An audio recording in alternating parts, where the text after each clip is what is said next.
વટા. દશામાનું વ્રત અષાઢ વદ અમાસના દિવસેથી શરૂ થાય છે. કાયમ સવારે સ્નાન કરીને શ્રદ્ધાપૂર્વક ધૂપ દીવા કરી કથા વાંચવી. 10 દિવસ સુધી નકોરડા ઉપવાસ કરવા.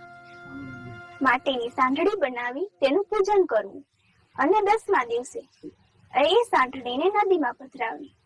5મા વર્ષે વ્રતનું ઉજવણું કરવું. યથાશક્તિ સોનું, ચાંદી કે પંચ ધાતુની સાંઢળી બનાવી અને બ્રાહ્મણને દાનમાં આપવી અથવા બ્રાહ્મણોને વસ્ત્ર, અન્નનું દાન કરવું. તો બોલો જય દશામા. તો બેટા સાંભળ દશામાની વાર્તા. તો બેટા સુવર્ણ